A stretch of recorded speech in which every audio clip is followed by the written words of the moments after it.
the U.S. President Donald Trump, new in the office, gave his first speech to an international crowd. Among all the things he mentioned, China has been occupying a huge chunk. What do you make of the remarks he made? For example, do well with China, deal well with China? I think that you were exactly right, that he communicated by doing this respect for Davos, for the World Economic Forum, for the leaders that gather here, and he spoke to them in a very professional way, like almost, like a club. Okay, he's come before. He sees what Davos is. So I thought that was interesting. The tone. I think. Secondly, he communicated respect.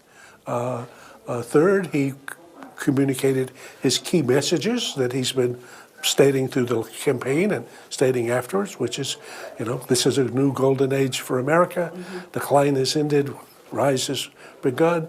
America is open for business. We're eager for you, chief executives and businesses, to come and invest and to come and build a factory and to come employ people and to make things in America. And if you do, you're going to be rewarded. And if you don't, you're going to be punished by tariffs. And other countries that have taken advantage of us because we had weak leaders who didn't know what they were doing, that's what he says, are going to have now to have a more level playing field. And then when asked about China, I thought his tone was quite positive. And in the campaign, many times he said, I know President Xi, he's brilliant, a brilliant man. I respect him. We have a good relationship. So they had a phone call. They talked about fentanyl. They talked about trade. But they talked about the war in Ukraine and about ending the war. So I think, and then I particularly found what he said interesting in the light of the fact that Xi called Putin, I don't know, yesterday, the day before. So you, watching the tea leaves here, you can see that he's moving, and he spoke even with some passion as he does about ending the senseless war. You are predicting 1 or 2 years better relationship between China and the United States with this administration than earlier. Can you help us to understand as to why, and what do you mean by better, in what area? First, you're going to get an early relationship between the two leaders. And these are not just two leaders. I refer often to President Xi Jinping as the emperor, and I think now we have the American counterpart. So a supreme leader in both cases, each of whom is determined to do things his way, okay? So these two people then have a respect for each other, and that was reflected in this. Then they have some issues that they can work on together. He earlier threatened about tariffs to many of U.S. trading partners, including those in the neighborhood. And this time he also mentioned about Europeans, China, and also China, together with other Asian economies, as you mentioned, about the so-called trade deficit. So, Professor, what do you make of his approach as a geopolitical expert, and how do you see tariffs has become such a signature? You should look at the context, okay? And I think in part, tariffs are ammunition for coercing or giving you a competitive advantage in bargaining with another party. And he believes that since there's a bilateral trade deficit with Europe and a bilateral trade deficit with China, he can put on tariffs, and that the counter tariffs will have less impact than they do in the U.S. This will advantage the U.S. So I think these are mostly about bargaining to get the terms of a deal that they want. So I could easily imagine on the Chinese side, so that when they did this big deal at the end of Trump administration, China agreed to buy $200 billion of more products from the U.S. Then came COVID, and it never happened. So if I were writing the script for President Xi, I would say, at the first meeting, I would say, I've looked back at this and I understand that, there was COVID and then there was this guy Biden and, whatever he did. But for you, we agreed that we're going to do this, we'll do it, okay? And so I think they'll bargain about that. What is your biggest finding? this is a phenomenon. I mean, this is not like any political leader I've ever seen before. He's got his own combination of strengths.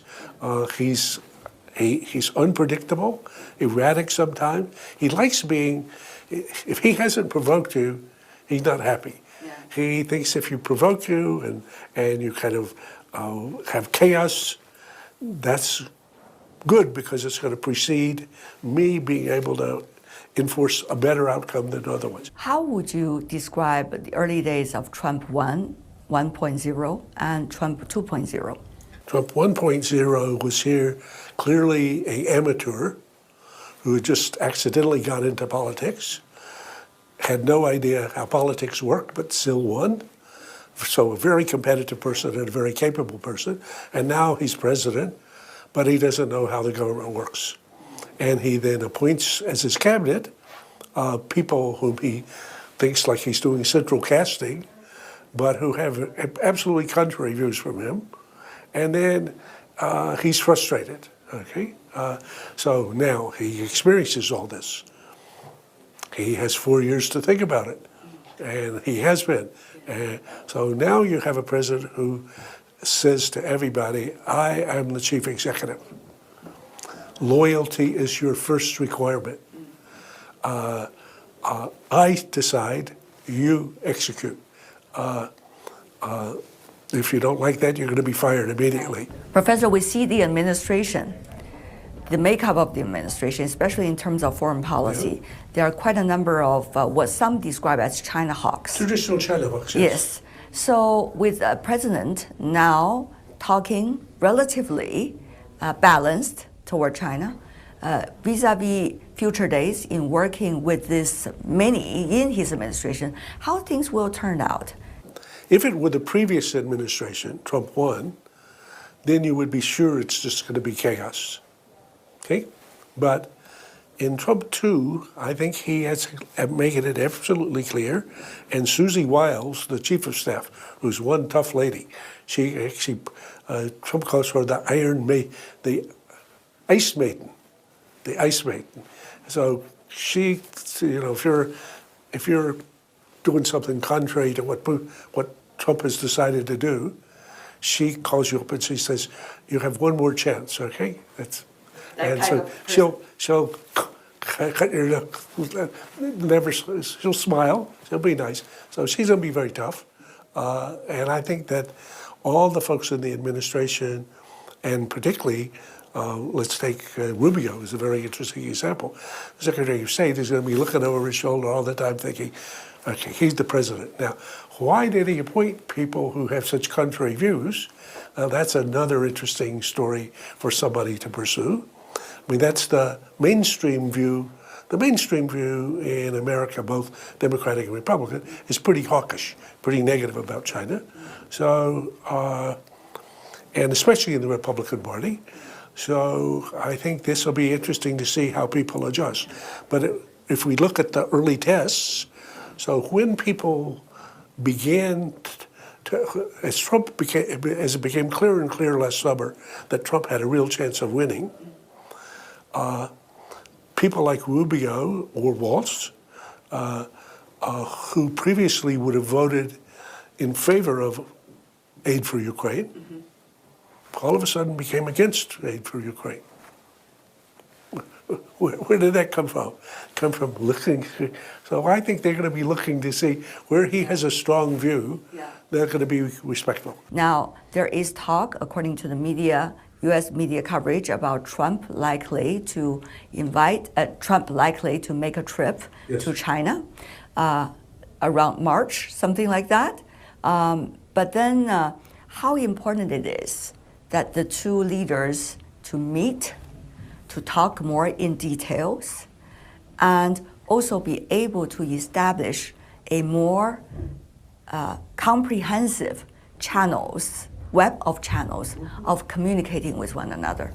If they meet and set the framework, you or I might not like it, but if we work in the system, we're already, in a frame.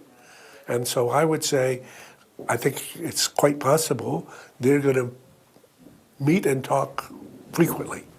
Now then they need to have, as they talked in the first conversation, a strategic communication link. So in the Biden administration, this was Jake Sullivan and Wang Yi. Who it will be in the Trump, I don't know. It hasn't been settled yet, but that also happened. Yeah. Now then in the Biden administration, that then fled out to these various working groups in different arenas. How that's going to work, that'll come after. But I think if the leaders have set the framework, and if then they say, here's some priorities for us. So one, we're going to work together to end the war in Ukraine. Secondly, I think they should have 10 things that they're going to do. I would even, somebody that suggested yesterday, they could say, we're going to develop a new communique about the whole nature of U.S.-China relations. Mm-hmm. And we're not going to leave them to some committee to do. We're going to do them. They'll do them with a few staff. So they should have like 3-4 things on their agenda. On trade, I think Biden will, or Trump will say, we have to eliminate this deficit. It's not fair. And again, I don't think that's very hard to do. If I were she, I would say, oh no, it's difficult, blah, blah, blah. Yes, okay. TikTok, oh, that's a terrible problem. TikTok is not going to be a problem. TikTok is going to be a deal, so they'll, for Trump's purposes, the more noise about it and the more difficult it seems and whatever, then it's even a bigger thing that I did. But I think that there's a lot of deal space here between the two parties and to Trump's credit, Trump is very clear he wants to be a peacemaker. He's not about war. He doesn't want to have a war with China.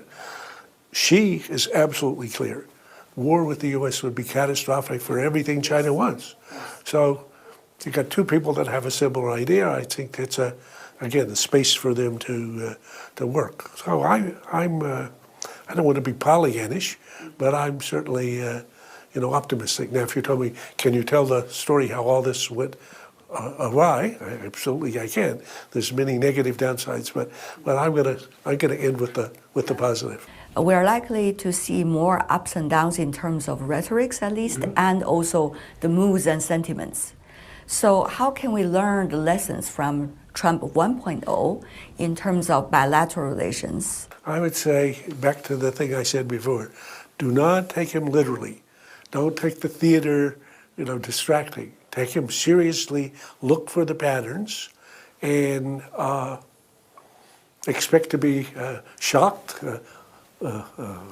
amused, entertained, but nonetheless, where there's an alignment of interests and where there's a pattern in the commitment, then I would say, be persistent.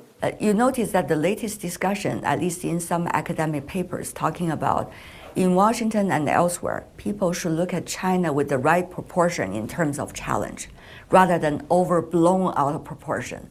Do you agree with that? In the past few years, has America, in a way, whether in the academic circle or larger areas, look at China beyond what China really is? The recognition that China is rising in every dimension and therefore will inevitably be challenging the U.S. is correct, is life. And then there's some people, particularly the China demonizers, that make things to be out, oh my God, China is spying on us. How shocking. All countries spy on each other. That's why China the TikTokers are joking about we are China's spy. Yeah, exactly. So I think there's been a lot of exaggeration by extreme China hawks, but I don't think that's where Trump is now. If you listen, go look at everything he said for the past year. Every time that he wrote, you won't find any of that. Professor, always enticing. Thank you so much. Thank you. Thank you.